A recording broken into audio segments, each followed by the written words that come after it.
Hello there and welcome to the Coffee with Colm, and thank you for joining me. This week I want to talk about letting go.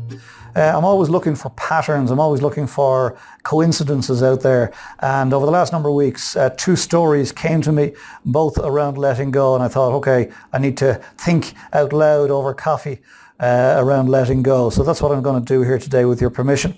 And the first one is I stumbled across James Corden and Barbra Streisand doing Carpool Karaoke, and I have to say I love this guy. He's just a genius, completely comfortable in his own skin, and I've loved Barbra Streisand forever. Such an angelic voice, it's quite incredible. Anyway, James and Barbra, check it out on YouTube. As part of it, James is talking to her and he says, Barbra, isn't it true that for 27 years you didn't go on stage? For 27 years, I didn't know this. Barbra Streisand didn't go on stage. And the reason was stage fright. Imagine Barbra Streisand getting stage fright. I wouldn't have thought it, I'm sure you wouldn't have thought it either, but Barbra Streisand suffered from stage fright. And so James asked her, he said, so what changed for you? Why did you step back on the stage? She said that she made a decision to let go and let God. Wonderful phrase. Let go and let God. She let go of all her fears, all her inhibitions, and put her trust in a higher power. Let go and let God. And she's now back on track and happily performing. She hasn't gotten rid of the stage fright. She's just trusting, letting go and letting God. Second story that came to me just around the same time, I had a coffee with a guy, a friend of mine, and we were just talking about life in general, and he was talking about his kids.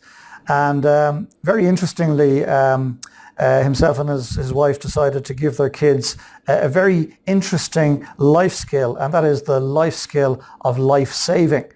Lifeguard stuff at a pool or at a beach.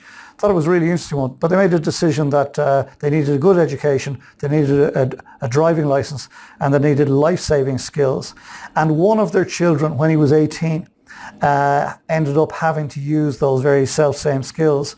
He was it's around the Limerick area, and he was close to the Shannon River one day and heard some noise and looked over the wall to see that some group of people had been together. We suspect there had been some drink taken, and one guy had fallen into the river. And so our friend duly tugged off and was in like a shot, 18 years of age, didn't fear for himself at all, was fully trained, dived in, swam to the guy, and realized that the guy was hanging on for dear life. He was holding on under some bridge or some parapet or something, and holding on for dear life for fear that he would be swept away. And this 18-year-old, the guy was bigger and older than the 18-year-old, but the 18-year-old had to assure him that he was in safe hands and that it was okay for him to let go and that he'd be looked after. And eventually the guy loosened his grip and eventually let go and was rescued. He was willing to let go of something that he believed was going to save his life, but in fact the only way he could save his life was to let go. So the question for me and the question for you is, what are we holding on to for dear life? What are we believing that this is all we have in life, and if we let go of this, it's game over? Maybe it's not. Maybe it's not game over. Maybe if we actually loosen our grip and let go, we've got both hands free to accept the next abundance of gifts that are coming our way. Perhaps for you and for me, perhaps it's time for us to let go and let God and see where it takes us.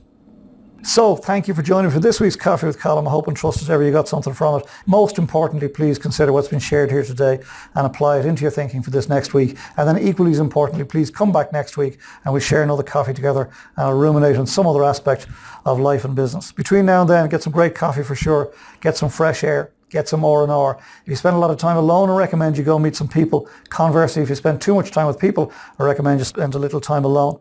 And then when the time is right, and only when the time is right, get your head back in the game, get organised for the week ahead, get stuck in, but be willing to let go. And I'll see you here this time next week for another Coffee with Colm. Sláinte. I love great coffee. Talk to you soon. Bye for now.